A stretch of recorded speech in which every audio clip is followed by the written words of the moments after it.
تمرین کنید صفحه 64 رو حل کنیم. اولین تمرین کنید گفته چگالی چوب پنبه و مس را با توجه به مقادیر جدول 1.3 بر حسب گرم بر سانتی متر مکعب حساب کنید. اول دقت کنیم که این گرم بر سانتی متر مکعب حساب میشه. خب جدول کجاست؟ جدول اینجاست. دو تا ماده رو داده. ماده اولی که داده چوب پنبه است و ماده دومی که ما داده مسه. من میرم داخل جدول چوب پنبه و مس رو پیدا میکنم. خب این مس و این چوب پنبه، ولی دقت داریم که چگالی هاشون بر حسب چیه؟ بر حسب کیلوگرم بر متر مکعبه. یعنی چگالی مس 8900 کیلوگرم بر متر مکعبه، چگالی چوب پنبه 250 کیلوگرم بر متر مکعبه. خب این نکته بنویسید همینجا. بنویسید نکته برای تبدیل در واقع یکای کیلوگرم بر متر مکعب به گرم بر سانتی متر مکعب کافی است که در واقع عدد را بر 1000 تقسیم کنیم. خب یعنی چی؟ یعنی اینجا چگالی چوب پنبه رو همون بالا بنویسیم جوابشو. جواب تمرین کنید. قسمت الف جواب تمرین کنید صفحه 64 قسمت الف. خب چگالی رو ما با رو نشون میدیم. چگالی چوب پنبه مقدارش بود 250 کیلوگرم بر متر مکعب که شما اگر اینو تقسیم بر 1000 کنید می‌رسید 250 تقسیم بر 1000 جوابش میشه 25 صدم گرم بر سانتی متر مکعب. خب مس رو هم داشتیم. چگالی مس چقدر بود؟ بالاتر بود چگالی مس. بریم چکش کنیم. چگالی مس اینجا بود 8900. می‌نویسمش 8900 کیلوگرم بر متر مکعب. اینو من تقسیم بر 1000 میکنم، میگم 8900 تقسیم بر 1000 که میشه مساویه با 8.9 گرم بر سانتی متر مکعب، یعنی cm به توان 3. پس این جواب الفش. پس ما الان یاد گرفتیم که واسه تبدیل کیلوگرم بر متر مکعب به گرم بر سانتی متر مکعب ما اینو باید تقسیم بر 1000 کنیم. حالا گفته حجم 1 کیلوگرم چوب پنبه بیشتر است یا 1 کیلوگرم مس. دقت کنیم این جرمه، این همون امه، این هم همون امه. خب اول بریم سراغ چوب پنبه. این قسمت بهش رو اینجا جواب بدیم. واسه چوب پنبه ما داشتیم چگالی مساوی بود با جرم تقسیم بر حجم. اینو یک بار واسه چوب پنبه بنویسیم،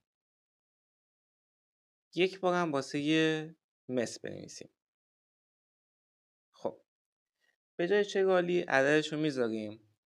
دقت داریم که چون اینجا کیلوگرمه چگالی رو استفاده میکنیم که بر حسب کیلوگرم بر متر مکعب باشه. پس دقت داریم اینجا داخل قسمت ب از چگالی استفاده میکنیم که بر حسب کیلوگرم بر متر مکعب باشه.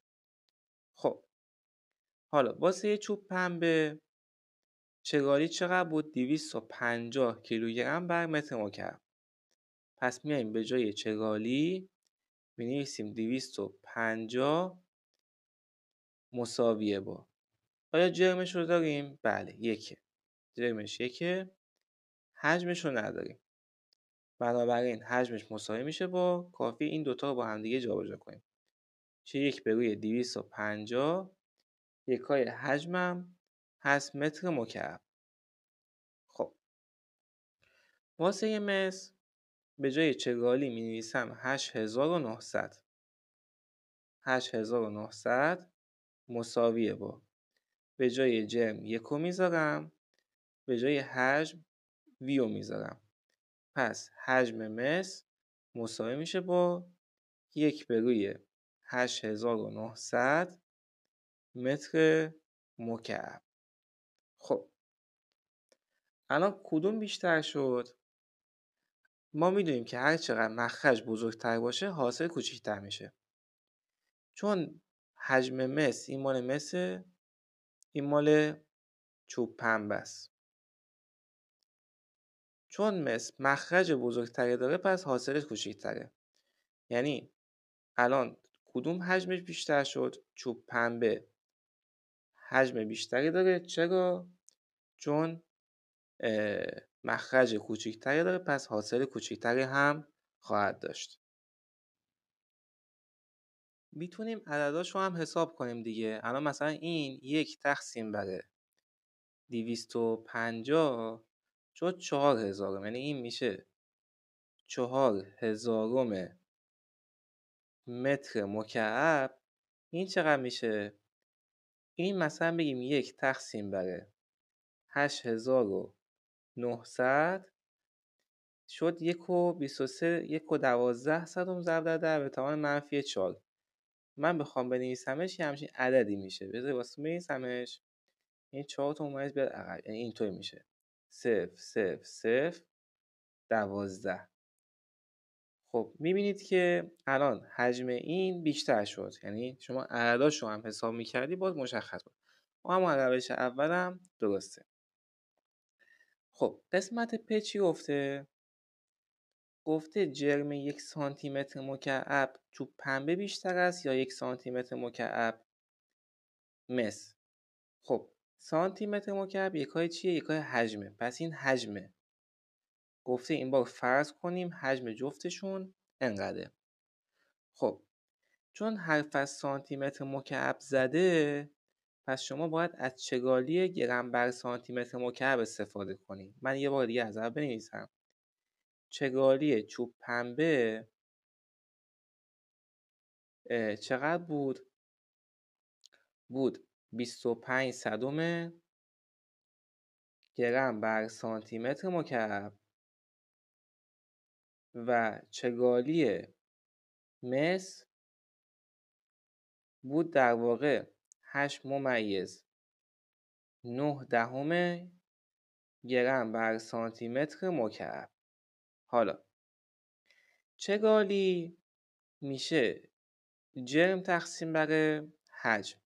خب بنابراین با یه طرف این وسطین جرم میشه چی؟ میشه چگالی ضرب در حجم. حالا جرم در واقع چوب پنبه، جرم چوب پنبه میشه چگالیش که شده بود 25 صدم ضرب در حجمش که 1. دقت داریم که حجمش رو داریم سانتی متر مکعب میذاریم، چگالیش رو داریم گرم بر سانتی متر مکعب میذاریم. چون اینجا گرم داریم پس اینجا جرمش هم میشه گرم، یعنی میشه 25 صدم گرم. خب جرم مس چقدر میشه؟ میشه دوباره چگالی ضرب در حجم. چگالی چقدر شد؟ شد 8.9 به جای چگالی. حجمش چقدره؟ حجمش در واقع 1. 8.9 گرم میشه در واقع جرم حالا مس. کدوم بیشتر شد؟ مس بیشتر شد. پس این میشه جواب صحیحش. خب تمرین کنید بعدی. گفته درون یک بوته ذوب فلزات 24.2 گرم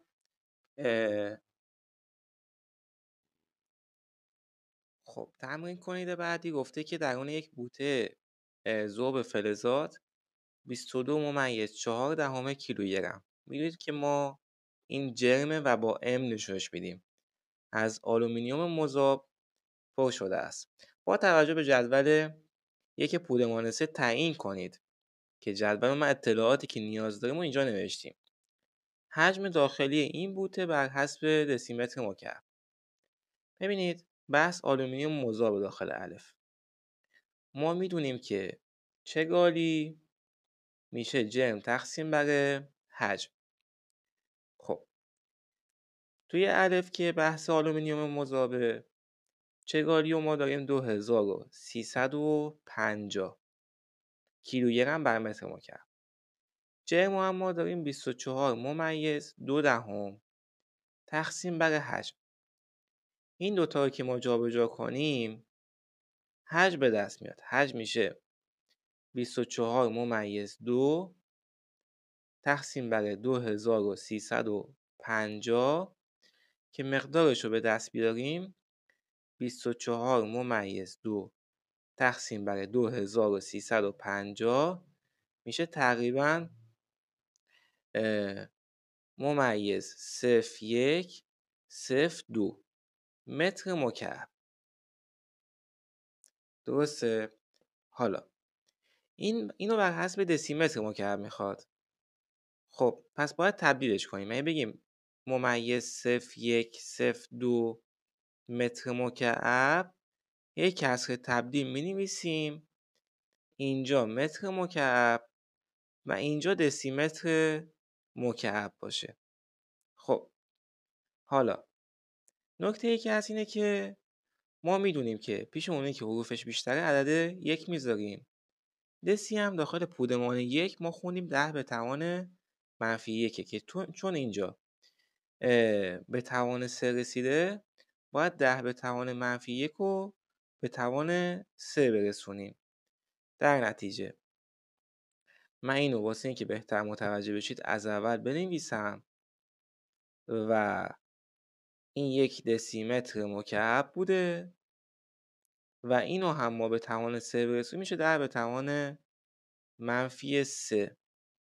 متر مکعب که این دوتا با هم دیگه ساده میشن.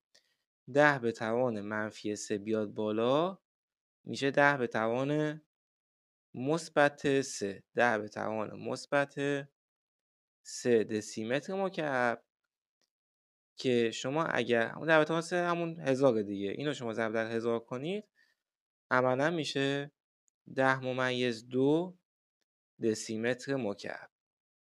این میشه جواب الف. یعنی اون بوته‌ای که وجود داره حجمش انقدره. خب حالا به این قسمت ب گفته در این بوته‌ای که حجمش انقدره.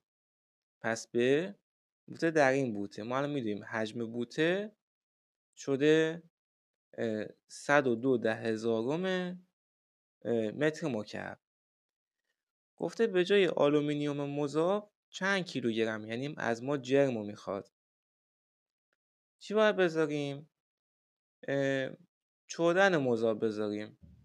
چودن مذابی که چگالیشو از جدول اینجا واسهتون نوشتم 6800. خب یک بار دیگه فرمول چگالی بنویسیم. چگالی میشه نسبت جرم تقسیم بر حجم. خب چگالی 6800 جرم که در واقع مجهوله. حجم هم ما داریم ممیز 0.102. در نتیجه جرم مساوی میشه با حاصل ضرب این دوتا، یعنی 6800 ضرب در واقع 102,000 10,000 که میشه 69.36 صدم کیلوگرم. این میشه جرمش. خب یه بار دیگه چکش کنیم. 102 ضرب در 6800 که بله همین شد. حالا قسمت پ گفته که اگر تمام آلومینیوم مذابی که جرمش چقدر بود 24 ممیز 2. یعنی ما جرم رو داریم 24 ممیز 2 کیلوگرم. گفته که ما اگر اینو در داخل یک قالب بریزیم، حجم آن پس از سرد شدن. بچه‌ها آلومینیوم مذاب اگر سرد بشه به چی تبدیل میشه؟ به آلومینیوم عادی تبدیل میشه دیگه، که چگالیش انقدره؟ که چگالیش هست در واقع 2700 از جدول خوندیمش کیلوگرم بر متر مکعب، جدول صفحه قبلی. گفته حجمش چقدر میشه؟ حجم آن دقت کنیم گفته چند سانتی متر مکعب میشه. خب می نویسیم چگالی مساوی است با جرم تقسیم بر حجم. خب چگالی 2700 جرم که 24 ممیز 2 و حجم به دست میاد. خب این دوتا رو جابجا میکنیم، حجم میشه مساویه با 24 ممیز 2 تقسیم بر 2700. خب چقدر میشه؟ 24 ممیز 2 تقسیم بر 2700 تا این 4 رقم بنویسیمش، بد نیست. میشه ممیز 0089 6 رو هم بذاریم متر مکعب. این چیز اشتباه ننوشتیم که؟ نه درسته، 2 تا 0 896. خب ولی سوال بر حسب متر مکعب نخواسته. ما می‌بینیم یک کاری که بر حسب این فرمول به دست میاد متر مکعبه. سوال سانتی متر مکعب خواسته. خب واسه تبدیلش به سانتی متر مکعب عددمون رو می‌نویسیم. عددمون که 896 حالا 100,000 بود رو می‌نویسیم. می‌خوایم تبدیلش کنیم به سانتی متر مکعب. سانتی متر مکعب اینجا، متر مکعب اینجا. پیش اونی که حروفش بیشتره 1 میذاریم. توی پودمان 1 شما سانتی متر مکعب رو خونده بودید در به توان سانتی متر خونده بودید در به توان -2. چون به توان 3 میرسه باید پیشش در به توان -3 هم بذارید که این میشه در به توان -6. خب این با این ساده میشه و 896 100,000 ضرب در به توان -6 چون میاد بالا میشه مثبت سانتی متر مکعب. خب این چقدر میشه؟ این میشه در واقع 6 تا ممیز میاد جلو. یعنی میشه این عدد رو شما ضرب در به توان -6 یا 1 میلیون کنید، میشه 8960 سانتی متر مکعب. این از این دو تا تمرینی که داخل صفحه 64